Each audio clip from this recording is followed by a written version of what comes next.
seems I shatter her dreams with some careless word or foolish lie. Me and my girl, we've got each other, whatever life may send us. Me and my girl, we've got each other, however life may bend us. Sure, we'll see tears fall. Love never was all rainbows, but there'll always be me and my girl and me.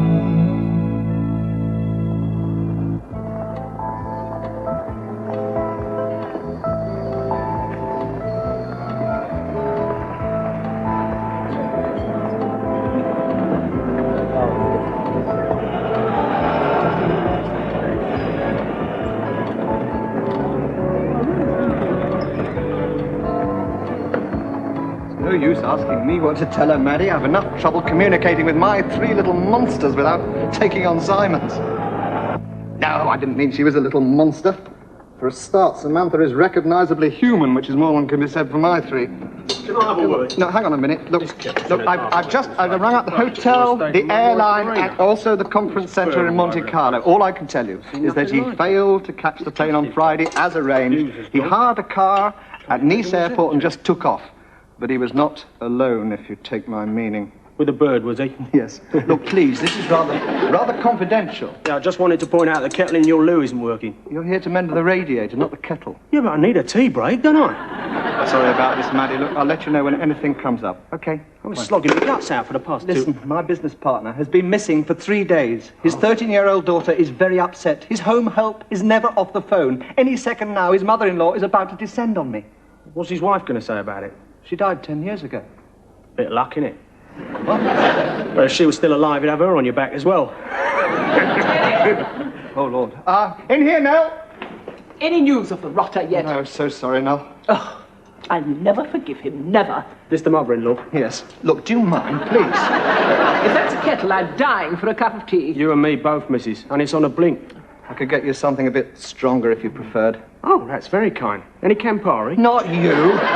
Well, just take the kettle to the loo, will you, please? Ain't going to do much good in there, is it? I presume we haven't hired this person for his conversation. And what's it to you? I happen to be one of the directors of this company. The only one who has any money. Oh, He's here to mend the radiators now. Well, I hope he makes a better job of it than the last chap. I was the last chap. What are you going to have, then? Oh, actually, if I may, I'll have a gin fizz to complement my present mood. I didn't think Simon was such a rotter. I mean, he promised Samantha that trip to the theatre on Saturday afternoon, and all we get is this pathetic tele-message thing. Sorry, Sam. Complications mean extended stay here. Love you, love you, love you. Saying it 3 times doesn't make it any more convincing, does it? And it's no good trying to defend him, Derek. What? Are these or are these not the actions of a rotter? If you let me get a word in edgeways, yes. What? I agree with you. Oh. Oh, well, in that case... What? Cheers. Morning. Hello. Somebody in there with Derek? His mate's mum-in-law. Oh, well, good. You're him, aren't you? So, excuse, who are you? The radiator's on a blink again. Aren't you the chap that fixed them a couple of weeks back? That's right. Yeah. I thought I recognised the thief. Nell. Now, come on. Before you start, don't start. Just tell me, is Sam with you? Yes, she is with me. Or rather, she was. Madeline's taken her to school now, and thanks to your piggish behaviour, a rotten weekend was had by all. Oh, come on, Nell. I'll make it up to her. Here we are, Derek. Now, you're always saying I never remember you when I'm off on these jaunts. These are the ones you smoke. I gave up smoking a fortnight ago. Oh. But the way you've been carrying on, I may very well take it up again. No bribes for me, Simon. No, Nell, I know you're incorruptible like the Boy Scout movement. Talking of which, where on earth did you get that terrible tent you're wearing? Don't be so damn rude. Come on, here are. Here's some of these Swiss chops I know you like. Well, you know what you can do with them. Oh, now, come on, Nell. I'm sorry if I've upset everybody. Honestly, I really couldn't help it. We got to the airport and Gillian, the choreographer... Oh, so it was Gillian. That's the one I was telling you about. Legs right up to here. Yeah. She turned around to me as we were checking our cases and said, "Hey, let's not go home." You know, it was one of those sort of whirlwind, spontaneous animal sort of things. You know? You mean like Billy Smart's circus? I didn't expect either of you to understand. Wait a minute, Simon. I've got 3 kids, you know, and at least 2 of them occurred as a result of a whirlwind, spontaneous animal sort of thing. I'm so sorry, Dick. Admittedly, the last one wasn't quite so much of a whirlwind, but we'd had double glazing put in the bedroom by then. If you've both finished discussing your win, could we talk about Sam? This constant parade of women through your life can't be good for her. She's growing up, Simon, and she needs stability. She's got stability. Maddie's been looking after her ever since Ruth died. I mean, she's practically a permanent fixture. I envy that, you know. We've never managed to keep an au pair longer than a fortnight. After that time, they either have to be restrained from strangling the kids or they're pregnant. Not by me, I hasten to add. Have you ever thought of remarrying? No point, really. Just mean more children, more au pairs, even more children. I think she meant me, Derek. Oh, I'm so sorry. Sorry. You were a decent enough husband to Ruth. And I was touched that you mourned her so long. No, I promise you, for 2 years, I never even looked at another woman. Now, that is true, Nell. I know it is. But by heaven, he's making up for it now, isn't he? Oh, now, come on, Nell. I've got my own life to lead. I thought Sam was part of your life. She's all I have left of my daughter. And I won't let you go on hurting her the way you've hurt her this weekend. I think I'll just try and mend the kettle. Oh, it's all right, Derek. I've got rid of my fizz now. Oh, come on, Nell. I'll make it up to her, I promise. Hey, look. I bought her this at the airport. What do you think? Do you think she'll like it? Well, if nothing else, it's a reminder of you. How's that? It's got some neck.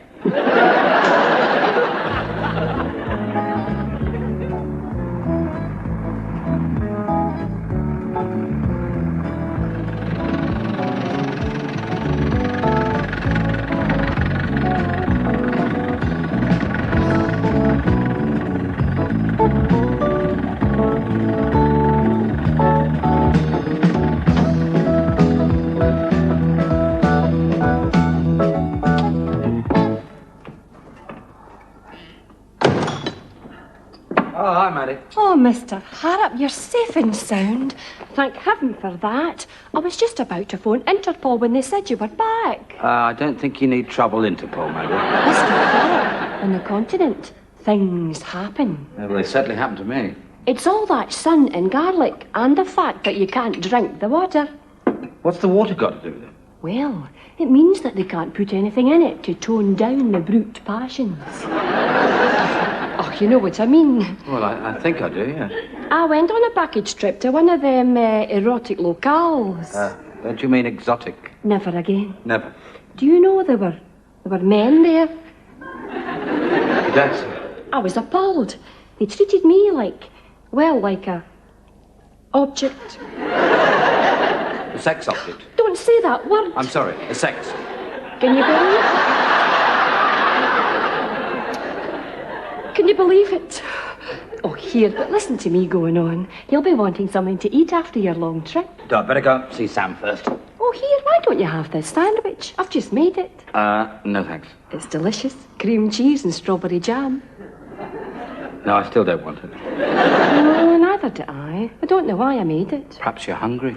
Oh, I don't see how I can be. I've had 4 of them already.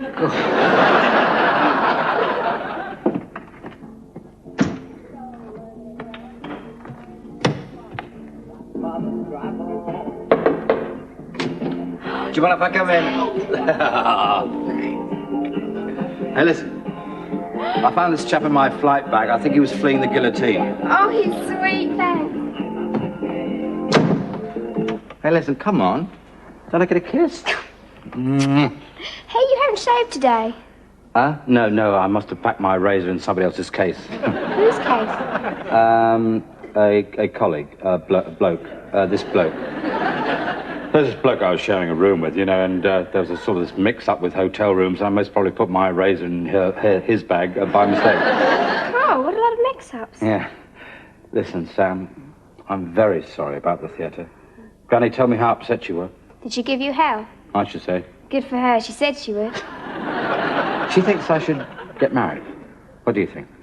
Well, it depends on who you marry. Well, Granny's very keen on the idea. She's a bit old for you, isn't she? No, she's just a little bit worried that maybe, you know, sometimes the girls I occasionally go out with... Your bits. My what? Bits. Bits? You know, as in bits on the side. Sam, I don't think that's very nice. Oh, I'm sorry, Dad. I'll call them your lovers if you prefer it. They're not my lovers. I don't see why we have to call them anything. You know, at school when we're discussing it. Excuse me, you discuss my love affairs at school. But I thought they weren't love affairs. They are not. What they are is they are friendly affairs. Oh, friendly? Yes. What, so you go to bed without loving them? Yes. No. Actually, Sam, I don't think I actually want to discuss my sleeping habits. But I thought you wanted to talk about marriage. Well, I do. Well, that'll involve sleeping habits, won't it? Well, I certainly hope so. Well, look, the point is, Dad, if you've got Veronica and Jane and the other friends you sleep with, and you've got Maddie to do the cooking and look after me, what do you want to get married for? Well, actually, it's because of you, really. Me? Yeah. Oh, I'm all right, Dad. I've got Snoopy to sleep with. Oh, you're more than all right. No, it's just that Granny, she thinks maybe you lack a little bit of stability. Oh, I think you've brought me up perfectly. I mean, let's face it, the way the world is today, it's not good to trust people completely. Yes, but you do trust me, don't you, Sam? You can't help breaking promises. I'm sure your business was important, or you would have been home. But it was important, wasn't it, Dad? Well, yes, at the time, yes, it seemed very, very important. Excuse me, Mr. Harrap, there's a phone call. Who is it? It's Gillian from Monte Carlo. Oh, right, And she just wants to know if you need your razor. It seems you parked it in her case by mistake. Thanks, Maddie. Right, well, perhaps I'd better have a quick word, though. Won't be long. Don't hurry, Dad. After all, she was very, very important, wasn't she? Oh, Sam.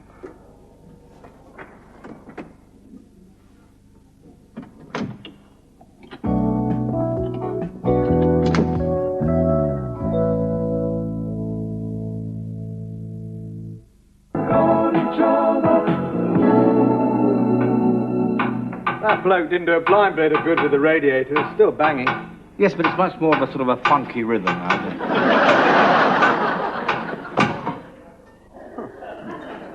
Still no joy with the theatre ticket? No, the box office is still engaged. For whom the bell tolls. What is it tonight? Muriel's having a course of sunbed treatment, so I've got to pick up Jessica from her karate class. Karate? She's only 6. It's absolutely terrifying. There's this room full of tiny tots, honking about in Japanese and kicking holes in the walls. Why'd you let her do it? I'd rather she kicked holes in their walls than ours. Nell? Oh, thank heaven you're still here. I can't find a taxi anywhere. I'm going to Parsons Green. Oh, perfect. Perfect? What do you mean? You live in Swiss Cottage. It's miles away. Well, it's all London, isn't it? You won't mind making a little detour, will you, Derek? Well, actually, I'm going to pick up my daughter. Oh, good. I can point out buildings of significance to her en route. One of the advantages of having both volumes of Pevsner's London in the lab. So what have you been up to today? Buying a new dress. At the camping centre? That's enough. Actually, it's not one of my flowing jobs, for a change. It's supposed to follow the natural line of my body. Though how the devil is supposed to find it, Lord knows. I haven't seen the natural line of my body for years. Had any further thoughts? What about your body? No. Marriage. Oh, come on, Nell, do change the record. Would you prefer Mendelssohn's Wedding March? Just stop prying into my affairs. It's to stop you having affairs. I want you to get married. Surely there must be at least one weddable prospect in your stable. It's not my stable. I happen to know 1 or 2 independent young women, none of them weddable. But all of them very beddable. Oh, I'm so sorry. Children? need 2 parents. Sam's all right. I know what I'm talking about, Simon. After I split from Puffy, everything was lovely till Ruth was in her teens. Then she started going out for the most awful frights. Yes, but at least she married me in the end. That's one of the frights I had in mind. No, I tell you, no, that's not fair. You know, we had a smashing marriage. It was nearly perfect. In fact, it was so perfect, if I'd remarried, it would feel like a sort of a betrayal. I see. So to keep the memory of it unspoiled, you've resorted to unbridled promiscuity. What a sacrifice. I am not promiscuous. I'm getting a teeny bit fed up of everybody discussing my sex life. It's a pretty difficult subject to avoid. It's a bit like the weather, there's so much of it. Not at all. I just sort of spread it a bit thinner, that's all. Very philanthropic of you. And while you're doing all this spreading, whom do you love? What? Love. The only 4-letter word that embarrasses anyone nowadays. Well, it certainly embarrasses me. I'll wait next door. Good night, Simon. Who do you love, Simon? Apart from yourself.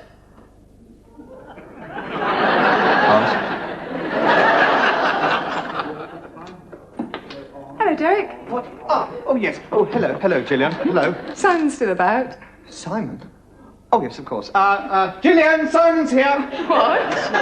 What I meant, well, you can see what I meant. Gillian. And his mother-in-law's here, too. Ex-mother-in-law?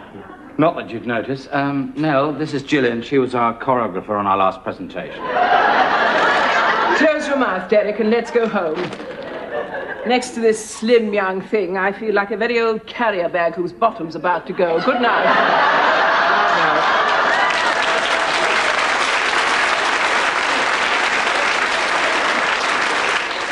Oh, yes, I'm so sorry.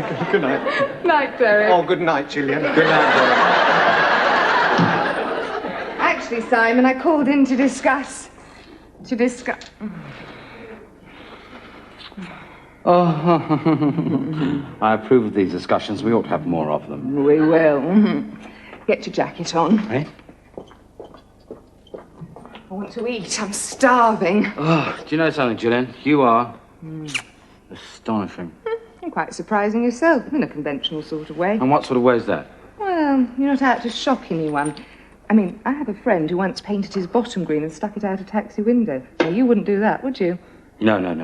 Not green, no. When I said, let's take off together, I never expected you would.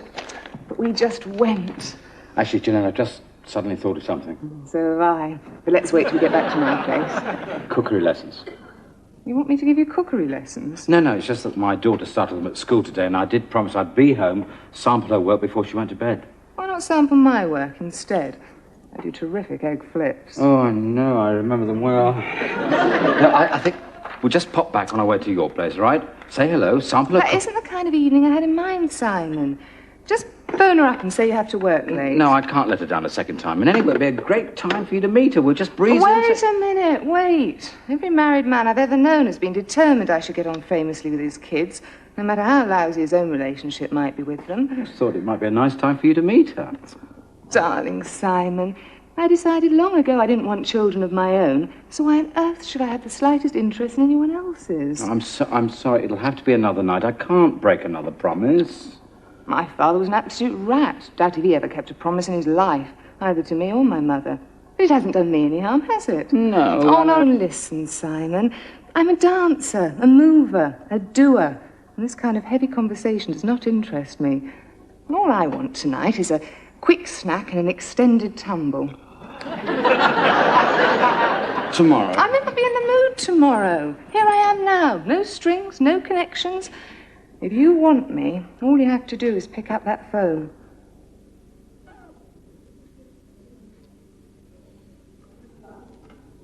Good. Now, extend your forefinger. Like this? Just like that. Gillian. Don't talk about it, Simon. Don't even think. Just follow your impulses. Okay. This is really annoying. If I had another O and another blank, and that was an L instead of an O, I could put axolotl in that triple space. Oh, it's a Mexican lizard. And I'd have got 146 points. Well, so what's she going to put? Get at it. 5 points. Look, would you mind if I went to bed? Oh, just wait another wee minute. Your father promised he'd be home in time. Yes, but it's nearly 9 o'clock. I don't care if his son was my cooking or not. Good night, Maddie. Oh, Sam. Shall I turn off the oven?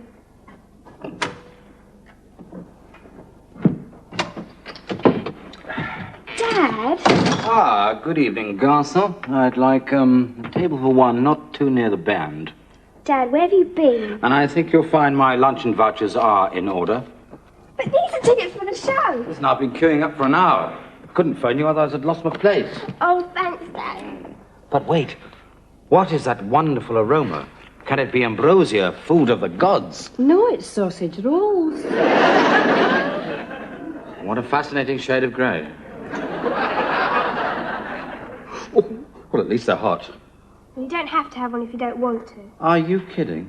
Listen, for the privilege of sampling these delicious goodies of yours, I've turned down dinner with the most beautiful woman.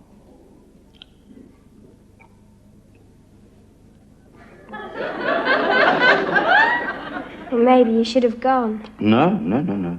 She wasn't interested in a question that was very important to me. In fact, your granny mentioned it to me earlier. What question? Who do I love? And what did you say? Well, naturally, I started with myself. Well, naturally. And you. And, of course, your mother, who I love very much. Oh, good. But now, Sam, there's a new love in my life. And, well, you'll have to know about it sooner or later. Well, go on. Well, since tonight, and without thinking such a thing was possible, I've fallen madly and passionately in love with your sausage rolls.